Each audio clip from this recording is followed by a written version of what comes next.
In the dark, rugged hills of the Ozarks, where the fog settles low and stories travel faster than the wind, there stood a shack that parents warned their children never to wander near. Locals called it the Birth Shack, a place tied to the strange and secretive Marshwood Sisters. But in the summer of 1892, a discovery was made beneath that shack, one that would shock the entire region and leave investigators questioning everything they thought they knew. Hidden in a narrow crawl space were 17 missing travelers, all imprisoned in conditions too disturbing to imagine. The question that haunted everyone: how long had the Marshwood Sisters been taking people? And why? Before we dive into this chilling mystery, make sure you subscribe and hit the notification bell so you never miss another deep dive into forgotten crimes and dark history. And tell me in the comments, where in the world are you watching from? I love seeing how far these stories reach. Now, let's step inside the Marshwood Sisters' birth shack, if you dare. In the waning months of 1892, the Ozark Mountains held a secret that would shake the foundations of a region already scarred by frontier violence and unanswered disappearances. On a gray November afternoon, when the first real cold had settled into those ancient hills and the forest floor had turned to a carpet of decaying leaves, a state marshal named Thomas Whitmore arrived at a structure that would later become the most documented crime scene in Arkansas territorial records. What he found that day, what he documented with meticulous detail in the days and weeks that followed, would raise questions that remain unanswered even now, more than a century later. The structure itself was unremarkable. A dwelling of timber and fieldstone positioned along a creek that locals called Devil's Run, though no one could say with certainty how it earned that name, or whether the name had come first, or the tragedy had come first and earned it that name in return. The house bore all the markings of a modest Ozark homestead from that era. A stone chimney that had weathered countless winters, a front porch with several planks missing, and a pitched roof that had been patched repeatedly with whatever materials the owners could acquire. But beneath that house, suspended between the foundation stones of the dark earth below, someone had constructed an elaborate network of chambers. Chambers that could hold people. Chambers that, when discovered, contained evidence of occupation spanning years. Not months. Years. By the time authorities fully excavated and mapped what lay beneath the Marshwood property, they would count 17 individuals who had been held in conditions of absolute confinement. 17 people whose families had reported them missing across a span of nearly 5 years. 17 people whose names in most historical records had been reduced to a single asterisk or a brief notation in county clerk, documents that described them only by their last names and the years they were presumed missing. The women responsible for what occurred in that crawl space were two sisters named Margaret and Eleanor Marshwood. They were not particularly young when the crimes came to light, nor were they particularly old. They were, by accounts from those who knew them, quiet people. People who attended church, who purchased supplies in the village of Harrow Creek when supplies were needed, who had kept company with no one and entertained no visitors to the best recollection of their neighbors. People, in short, who had been present in the community without ever truly becoming part of it. What makes this case extraordinary? What separates it from the many other documented instances of isolated violence and imprisonment that characterize the frontier period is the apparatus they had constructed. The deliberation evident in every detail. The planning that would have taken not days or weeks to execute, but months or possibly years. The evidence recovered in that crawl space of record keeping, of notation, of an almost methodical approach to what had been done. This is the story of how two women in a remote corner of the Ozark frontier constructed and maintained what amounts to a private detention facility for nearly 5 years without detection. This is the story of how 17 people disappeared into that crawl space. And this is the story of what happens when law enforcement finally opens a door that has remained sealed and locked for longer than anyone in that region had lived. The investigation into the Marshwood case would consume the better part of 2 years. The trial would last 43 days and attract correspondents from as far away as St. Louis and Kansas City. The aftermath would reshape how law enforcement approached crimes in rural territories. But before all of that, before the lawmen arrived, before the evidence was collected, before the story entered the historical record, there was a moment when a single individual made a discovery that changed everything. That individual was a girl named Sarah Templeton. She was 14 years old, and she was the only one of the 17 prisoners to be found alive. To understand how 17 people could vanish into a single location without raising immediate alarm, it is necessary to understand the landscape, both geographic and social, in which the Marshwood Sisters operated. The Ozark region in 1892 was a territory in transition. The Civil War had ended 27 years prior, but its aftermath remained embedded in the social fabric of the mountain communities. Families had been divided. Sympathies had been questioned repeatedly. Trust between neighbors had never fully been restored. Into this atmosphere of lingering suspicion and wariness came the inevitable movement of people. Travelers seeking work, families relocating westward, merchants moving goods between the larger towns on and established routes that crossed through the mountains. These routes were treacherous, not merely because of the terrain, though the terrain was unforgiving, but because of the isolation they presented. A traveler moving through the Ozarks in 1892 could disappear for hours at a time with no possibility of assistance. Roads were poorly marked, maps were unreliable, settlements were scattered and sometimes miles apart. The first documented disappearance in what would later be connected to the Marshwood case occurred in early 1888. A man named William Hartford, a merchant from Springfield, was traveling to Hot Springs with a wagon containing supplies intended for several trading posts. He departed on a Monday morning. He never arrived. A search was conducted, but searches in that region were necessarily limited by the terrain and the number of men available to conduct them. After 2 weeks, the search was suspended. William Hartford was presumed dead, likely the victim of a robbery gone wrong or an accident on the treacherous mountain roads. In the 18 months that followed, 2 more people vanished from those roads. A woman traveling with a group of settlers who became separated from the main party. A surveyor working for the railroad company who had been mapping routes through the higher elevations. Neither body was ever recovered. Neither disappearance at the time was officially connected to any criminal enterprise. But beginning in late 1889, the disappearances began to occur with increasing frequency. And beginning in late 1889, something else changed. The disappearances began to follow a pattern. Most of the individuals who vanished in that second wave were people traveling alone or in very small groups. They were people whose routes took them near Devil's Run.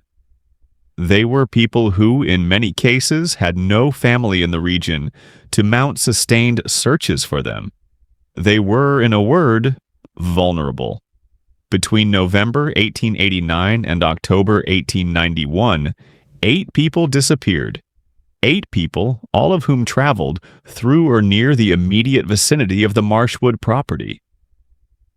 8 people whose disappearance, in isolation, seemed to follow the ordinary unfortunate patterns of frontier travel.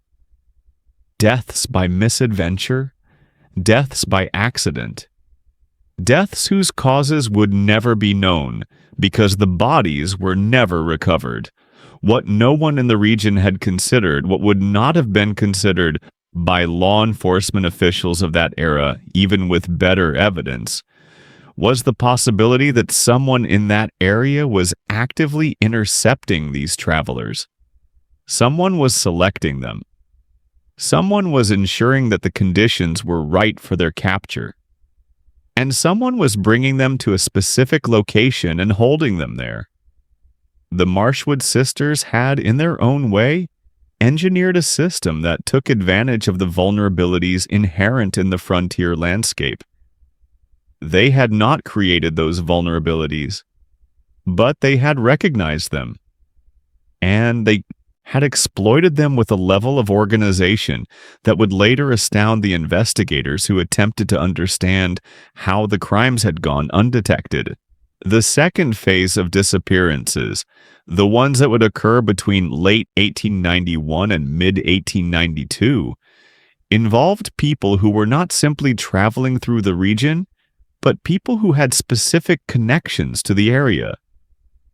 These were disappearances that, had they been coordinated, might have been investigated more thoroughly, but because they were separated by time and distance, and because the individuals involved had no obvious connection to one another, the possibility of coordination never entered the minds of local authorities.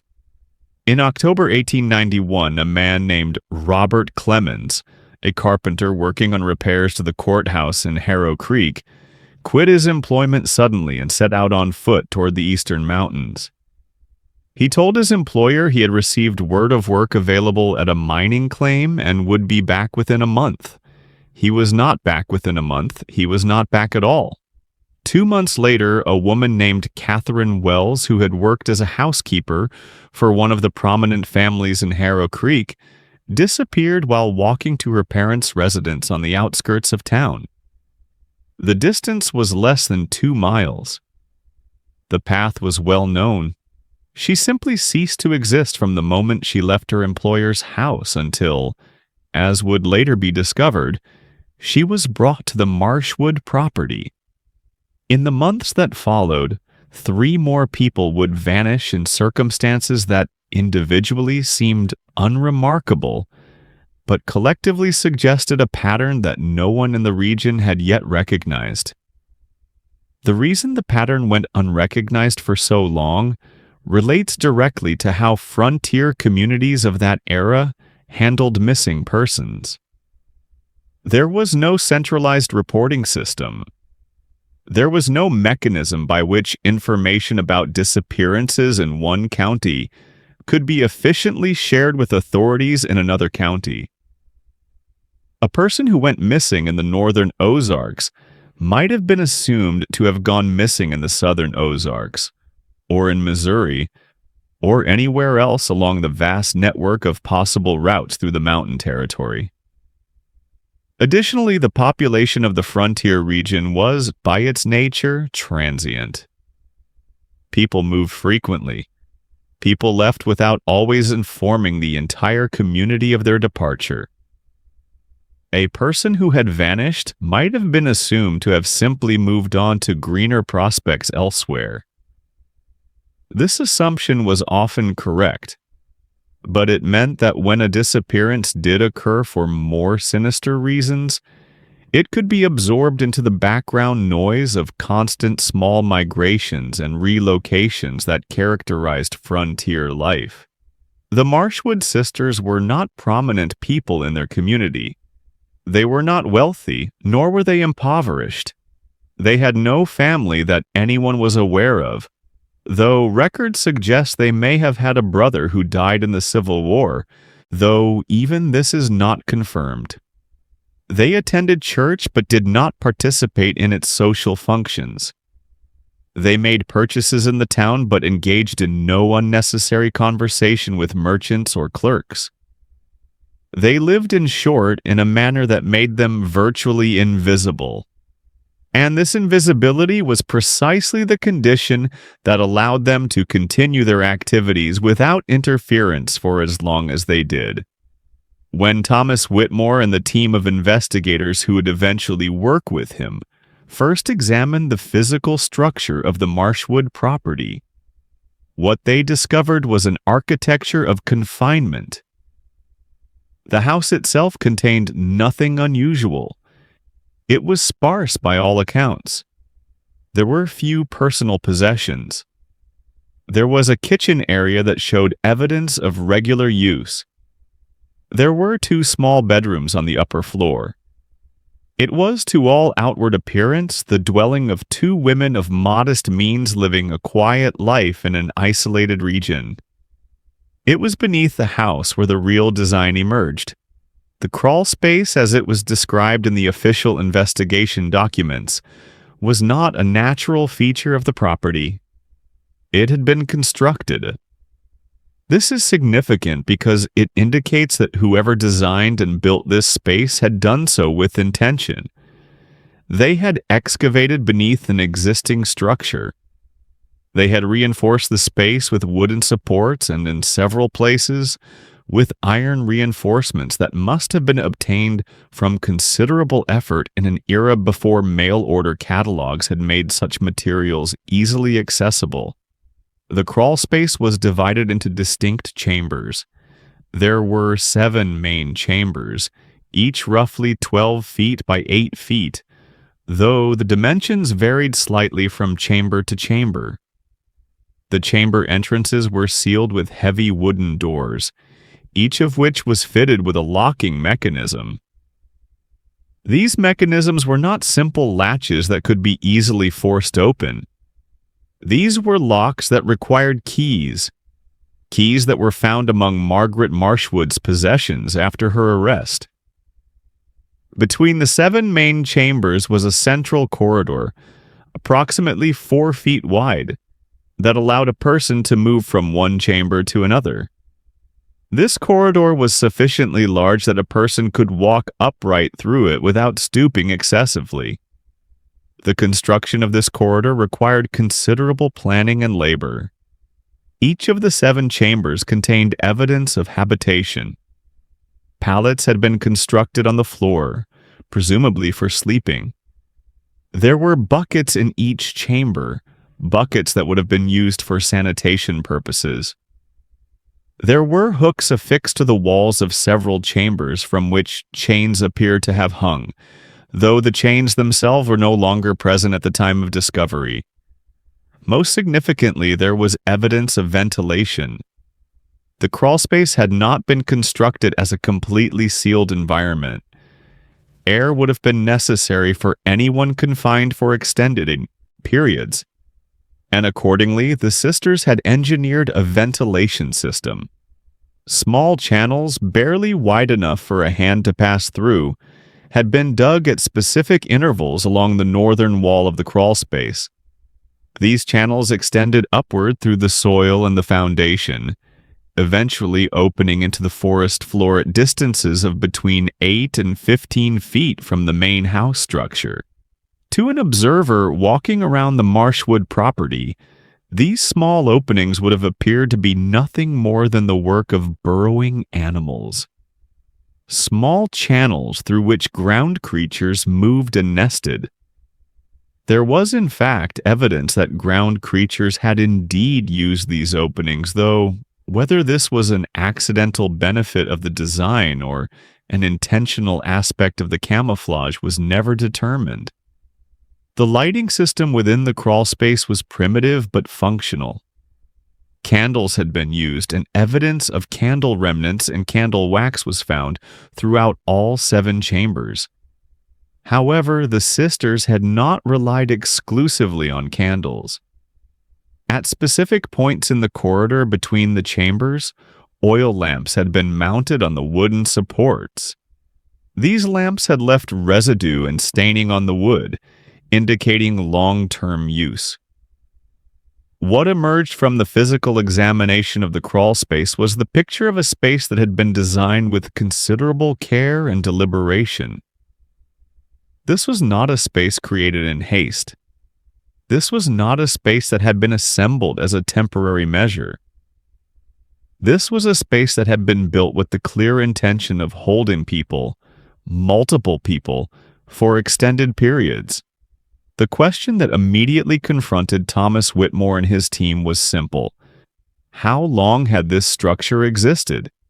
Examination of the wood used in its construction suggested that the primary building components had been placed in position approximately 4 to 5 years prior to the discovery. This timeline would place the construction of the crawlspace in the neighborhood of 1887 or 1888. Interestingly, this was the period in which the Marshwood Sisters were known to have been conducting substantial repairs to the main house above the crawlspace. According to records maintained by the carpenter who had performed work on the Marshwood property in early 1888, a man named Samuel Price, Margaret Marshwood had approached him to conduct reinforcement work on the foundation of the existing house. She had stated that the foundation was unstable and in need of extensive remedial work. Samuel Price had spent 4 weeks on the property, working on foundation repair and reinforcement. What Samuel Price had not realized at the time was that the work he was performing was specifically designed to provide access to the crawlspace beneath. The foundation repair had actually involved the creation of a system of removable wooden panels and reinforced passages that would allow easy movement between the interior of the house and the crawlspace below. After Samuel Price's work was completed, the house had been rendered inaccessible from the outside except through the front door, the back door, and the windows. But from within the house, direct access to the crawlspace had been created, and this access was concealed beneath a removable section of flooring in what appeared to be the pantry area of the house. When investigators lifted this section of flooring in November 1892, they discovered a wooden ladder descending into darkness. And when they descended that ladder, they entered a world that had remained hidden from the outside community for nearly 5 years. On November 14th, 1892, a Tuesday morning under overcast skies, Sarah Templeton made the discovery that would expose the Marshwood Sisters' crimes. Sarah Templeton was 14 years old at the time. She lived in the village of Harrow Creek, approximately 3 miles from the Marshwood property. Her father was a school teacher. Her family was one of the relatively established families in the region, with connections to the county seat and some standing in the community. On the morning in question, Sarah had set out from her home intending to collect specimens for a natural history project she was conducting as part of her schoolwork. She was particularly interested in finding certain varieties of fern that grew in the vicinity of Devil's Run. The creek ran through property that was technically not the Marshwood property, but adjacent to it. What drew Sarah toward the Marshwood house itself, rather than remaining on the creek path, is not entirely clear from her testimony.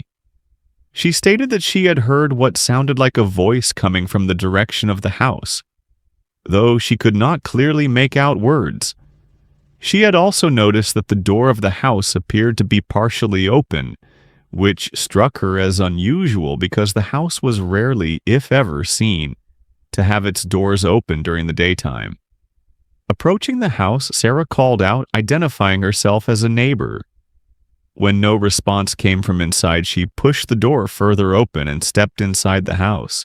The interior of the Marshwood home was dim, illuminated only by the light coming through the windows and the now open door. Sarah was aware that she was trespassing, but she was sufficiently concerned about the possibility that someone might be injured or in distress that she proceeded into the house. According to her testimony, she heard the voice again, now slightly more distinct, coming from somewhere beneath the flooring. She moved toward the sound, which led her to the pantry area. There, visible in the dim light, she saw the outline of a wooden panel set into the floor. Sarah lifted this panel. What Sarah Templeton saw when she looked into that darkness would remain with her for the rest of her life. The smell that rose from the crawlspace was the first thing she encountered. She would later describe it as a combination of human, waste, decay, and something else. Something she could not identify, but which she characterized as the smell of fear made physical, though this latter part may have been a retrospective interpretation rather than an accurate sensory description. She called down into the darkness. Her voice was answered. The voice that responded to Sarah Templeton's call belonged to a woman named Eleanor Braithwaite. Eleanor Braithwaite was 53 years old at the time of her discovery. She had been imprisoned in the crawlspace for 3 years and 4 months. She had been transported to the Marshwood property in August of 1889 after disappearing while walking near Devil's Run. She had come to believe in the years of her confinement that no one was ever coming, that she would remain in that space until she died, and that when she died, no one would ever know what had happened to her. Eleanor Braithwaite was not the first person found in the crawlspace, but she was the one who, miraculously, had maintained enough presence of mind during her long captivity to provide investigators with information about the others. Sarah Templeton ran for help. She did not attempt to descend into the crawlspace. She did not attempt to remove Eleanor from the dark chamber in which she had been confined. She ran approximately 1.5 miles to the residence of a man named James Garrett, who was known in the community as a person of authority and level-headedness. James Garrett, when informed of what Sarah had discovered, immediately organized a group of men and went to the Marshwood property. What James Garrett and his group found when they descended into the crawlspace was not a scene that anyone in that region was prepared to witness. There were 6 other individuals present in various chambers. All were malnourished. All were disoriented. All showed varying degrees of physical deterioration consistent with extended confinement. But 6 people did not account for the 17 that would eventually be documented as having been held in that crawlspace over the years. 6 people represented only the current population. The others, those who had been held and then released, or those whose fate had been more permanent, would only be documented as the investigation progressed and as Eleanor Braithwaite carefully and over many weeks revealed the full scope of what had occurred. Eleanor Braithwaite's emergence from the crawlspace was not a simple matter of rescue. She had been confined for so long that her body had adapted, in certain respects, to the conditions of imprisonment. The sudden exposure to natural light caused her significant physical distress. The shift from an environment that was, by necessity, carefully temperature regulated to the changing conditions of the outside air created a shock to her system. It took 3 weeks before Eleanor was sufficiently recovered, both physically and mentally, to be questioned extensively about her captivity and the captivity of those around her. During this time, she was cared for by a physician named Dr. William Hendricks, who documented her physical condition in meticulous detail. Dr. Hendricks noted that Eleanor had sustained injuries that appeared to be from physical violence. She had been restrained at various times using chains and leather straps, evidence of which was visible in scarring and marks on her skin. She had been provided with minimal nutrition, sufficient to sustain life but not sufficient for comfort or health. She had lost a considerable amount of weight. Her teeth had deteriorated significantly.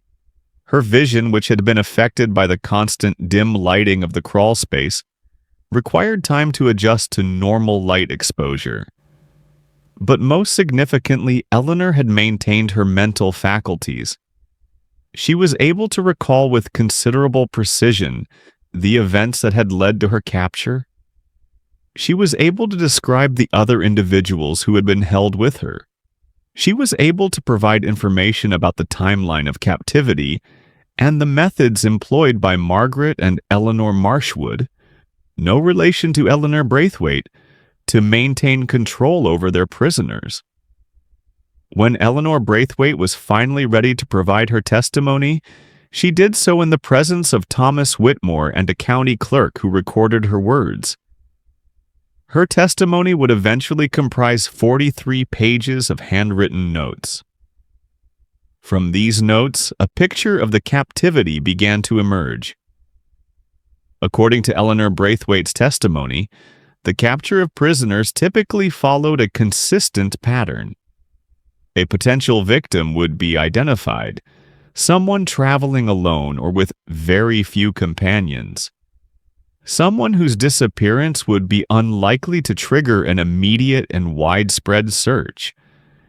Someone who could be isolated from their current location with minimal risk of interruption.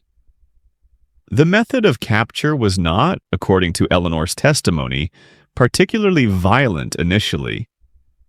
One or both of the Marshwood sisters would approach the intended victim, sometimes with an offer of assistance, sometimes with an offer of employment, and sometimes simply by way of casual conversation that would lead the victim to believe they were meeting friendly people in an isolated region where friendliness was valuable. Eleanor described one of the abduction attempts in detail. She had been walking from Devil's Run toward the village of Harrow Creek when she encountered a woman, later identified as Margaret Marshwood, who was struggling to lead a horse that had become increasingly difficult to control. Eleanor, according to her testimony, stopped to assist. In the course of this assistance, Eleanor was struck from behind by the second woman, Eleanor Marshwood, who had been concealed in nearby brush. Eleanor Braithwaite lost consciousness. When she regained consciousness, she was in one of the chambers of the crawlspace. She was restrained with chains, and she was informed in language that was methodical and unemotional of the circumstances of her confinement. According to Eleanor Braithwaite, the conditions of captivity involved a routine that never varied. Food was provided once daily, typically a thin soup or broth supplemented with bread. Water was provided once daily as well. The waste buckets were emptied every second or third day. The chambers were visited by one or both of the sisters once daily, always at the same time, and these visits typically lasted no more than 10 or 15 minutes. During these visits, the sisters did not engage in extensive conversation with their prisoners. They delivered food. They checked the restraints. They sometimes beat prisoners who had attempted to make excessive noise or who had otherwise violated rules that the prisoners did not always fully understand. And then they left. The chains that bound the prisoners to the walls of the chambers were relatively short, long enough to allow movement of perhaps 6 feet in any direction, but not long enough to allow a prisoner to reach either the entrance to the chamber or the ventilation holes that provided the only light and air. Eleanor Braithwaite stated that during her 3 years and 4 months of confinement, she had developed a relationship with one of the other prisoners, a man named Henry Cross, who was held in the adjacent chamber. Communication between chambers was possible through the walls, which had gaps in some places where they had deteriorated or where materials had separated. Through these gaps, Eleanor and Henry had engaged in whispered conversations. These conversations had become the only psychological sustenance available to Eleanor during her long imprisonment. Henry Cross had been imprisoned for 4 years at the time of the discovery. He had been captured in the summer of 1888, becoming one of the earliest victims of the Marshwood Sisters' crimes. Eleanor Braithwaite's testimony also addressed the most disturbing aspect of the entire case. What had become of the prisoners who were no longer present at the time of the discovery? According to Eleanor, some prisoners had been held for periods ranging from several months to several years, and then had been released. The circumstances of these releases were unclear. Eleanor stated that the released prisoners had been removed from the crawlspace in a state of unconsciousness, induced by some substance administered to them by the sisters, and had been transported away from the property. Eleanor did not know whether these individuals had been killed or whether they had been released. The sisters had never disclosed this information. However, Eleanor stated that she had heard, on certain occasions, particularly late at night, sounds coming from beneath her chamber. Digging sounds, the movement of earth, sounds consistent with excavation. And on one occasion, Eleanor stated that she had observed, through a gap in the wall, the sisters placing something wrapped in cloth into a space that appeared to be a newly dug pit beneath the southern portion of the crawlspace. These observations would set the direction for the investigative work that would follow the rescue of the 7 surviving prisoners. Once word of the discovery spread beyond the immediate region, the investigation into the Marshwood case became the focus of considerable attention from state authorities. The Arkansas governor at the time, William E. Jennings, took personal interest in ensuring that the investigation was thorough and complete. Thomas Whitmore, the state marshal who had been first on the scene, was appointed as the primary investigator. Under his direction, the property was subject to what might be described as the most intensive archaeological investigation that had been conducted in the state to that date. Every structure on the property was examined. Every square foot of soil within 100 yards of the main house was probed and tested. It was during these investigations that the buried remains were discovered. The first set of remains was found approximately 12 feet south of the crawlspace, buried beneath approximately 3 feet of earth. The remains were skeletal in nature, preserved in a partial state due to the dry conditions and the clay-rich soil of the region.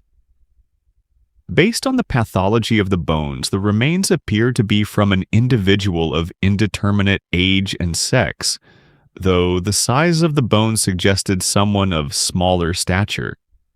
The cause of death could not be determined with certainty from the skeletal remains alone. The second set of remains was discovered shortly thereafter, buried in a similar location, approximately 8 feet to the east of the first set. These remains showed evidence of trauma, specifically fractures to the cranial bones, that suggested the individual had suffered a violent blow to the head. The timing of these injuries could not be precisely determined, but the pattern of bone healing suggested they had been sustained before death rather than after. Over the course of the next 6 months, the property would yield 9 additional sets of remains. 9 additional individuals who had been held in the crawlspace and who had been killed and buried on the Marshwood property. The identities of these 9 individuals could not be established with certainty. Several had been interred for extended periods, and the remains had deteriorated beyond the point of easy identification.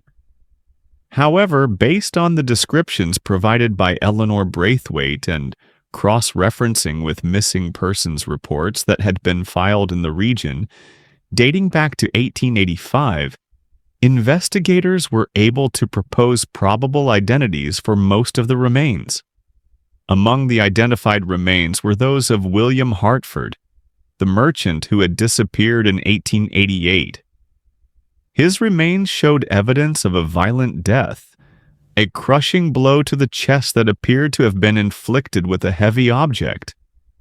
Robert Clemens, the carpenter who had quit his job in 1891, was also identified among the remains. Catherine Wells, the housekeeper, was identified as well, though her remains showed less evidence of violent trauma. The cause of death for most of the remains remained indeterminate. Some showed evidence of violent injury. Others showed no clear trauma, suggesting that death had resulted from starvation, disease, or other conditions related to extended imprisonment.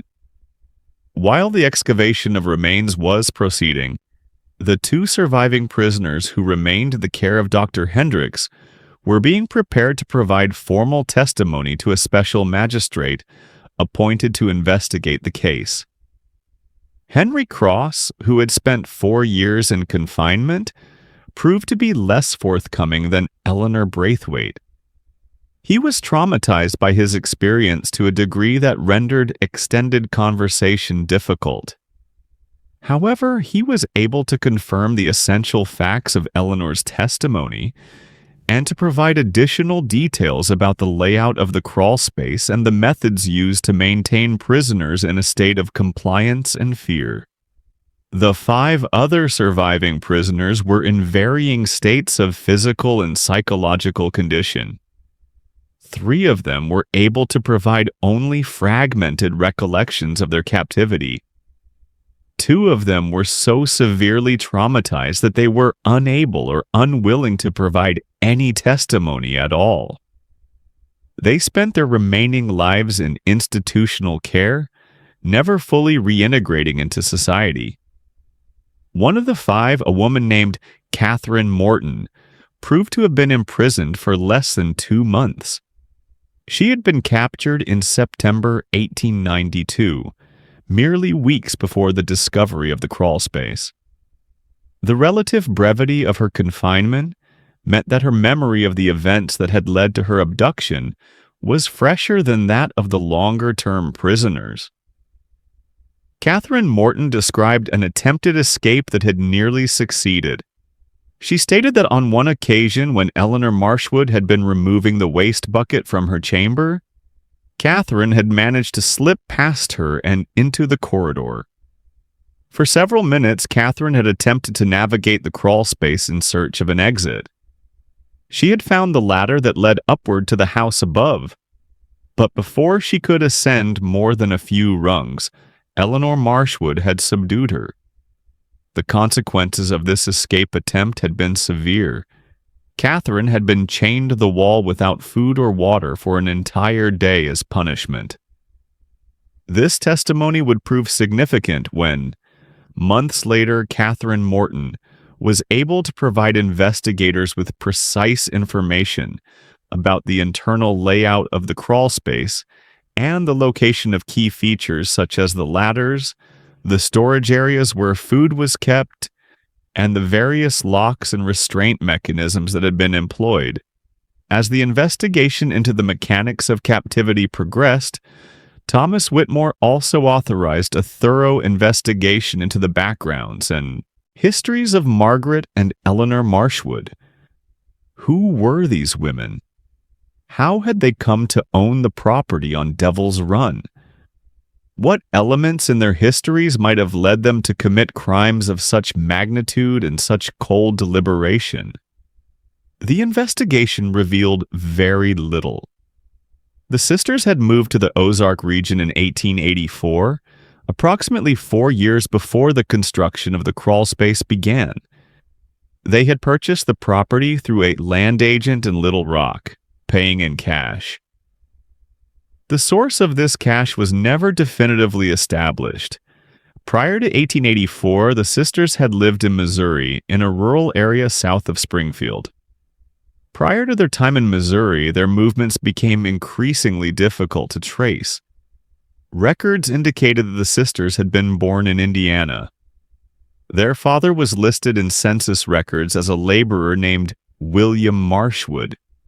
Their mother was listed as Catherine Marshwood.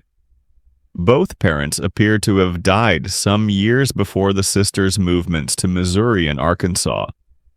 No siblings were listed, though some speculation existed about a brother who might have died in the Civil War, though this was never conclusively established. What was notable about the sisters' backgrounds was the utter absence of notable events. They had not been arrested. They had not been involved in scandals. They had not been identified by any community as problems or dangers. They had essentially been invisible people living invisible lives until the moment of their apprehension. No written records or journals kept by the sisters were ever discovered. The rooms in their house above the crawlspace contained only the most basic personal possessions: clothing, some books, mostly religious texts and practical manuals. No letters, no evidence of personal relationships beyond the sisters themselves. The psychology of Margaret and Eleanor Marshwood has been, since the time of their trial, subject to considerable speculation. Were they acting from a shared delusion? Was there a dominant personality who led while the other followed?